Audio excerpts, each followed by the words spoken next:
জ্বালানি সরবরাহ বৃদ্ধি এবং গ্রাহকদের দীর্ঘ অপেক্ষা নিয়ে সবশেষ পরিস্থিতি জানাতে রাজধানীর দৈনিক বাংলার মোড় থেকে যুক্ত হচ্ছেন মেহরিন অ্যানি।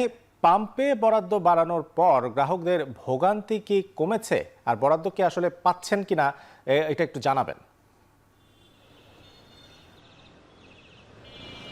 আরিফিন, দুপুর থেকে বিভিন্ন পাম্পে ঘুরেছে এবং যেটি দেখতে পেয়েছি যে কিছু পাম্পে এই বরাদ্দ কার্যকর হলেও বেশ কিছু পাম্পে কিন্তু এই যে জ্বালানি তেলের যে সরবরাহ যে বৃদ্ধির যে ঘোষণা আসলে বিপিসি দিয়েছে সেটি কিন্তু কার্যকর হয়নি। আমি এই মুহূর্তে আছি দৈনিক বাংলা মোড়ের যে নাভানা সিএনজি স্টেশন, এখানকার যে চিত্রটি, যে এখানে আজকে তার এই স্টেশনটি ফিলিং স্টেশনটি কোনো তেলই আসলে আজকে তারা পায়নি। তারা এই পাম্প যে কর্তৃপক্ষ রয়েছে তাদের সাথে আমার কথা হয়েছে, তারা বলেছেন যে তারা আজকে গাড়ি ডিপোতে তেলের গাড়ি পাঠানো হলেও তাদের কিন্তু আজকে তারা কোনো তেলই পায়নি এবং তাদের এই স্টেশনটিতে মূলত সন্ধ্যা 6টা পর্যন্ত তেল দেওয়ার কথা থাকলে আজকে কোনো তেল না পাওয়া কিন্তু তারা গ্রাহকদের মাঝে কিন্তু কোনো তেল সরবরাহ করতে পারেনি। এবং আরও যে সব পাম্প স্টেশনগুলো রয়েছে, আসলে বলা চলে যে বড় যেসব পাম্পগুলো ফিলিং স্টেশনগুলো রয়েছে সেই স্টেশনগুলোতে কিন্তু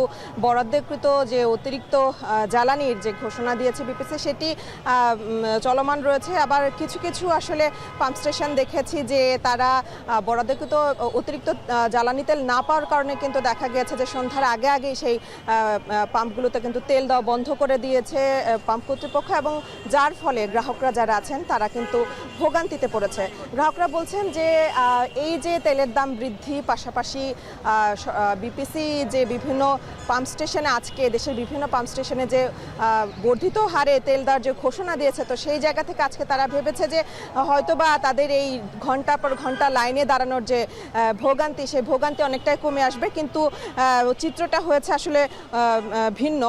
এই জ্বালানি তেলের দাম বৃদ্ধি এছাড়া জ্বালানি তেলের সরবরাহ বৃদ্ধির পরও কিন্তু আজকে যারা গ্রাহকরা তেল নিতে এসেছেন তারা কেউ কেউ তেল পেয়েছেন, আবার কেউ কেউ তেল না পেয়ে কিন্তু ফিরে গেছেন। তো দ্রুতই আসলে তারা এই জ্বালানি তেলের পাওয়ার যে ভোগান্তি, এই ভোগান্তি নিরসনের দাবি জানিয়েছে সরকারের কাছে। তো আরিফিন, এই ছিল আমার কাছে নাভানা ফিলিং স্টেশন থেকে সবশেষ।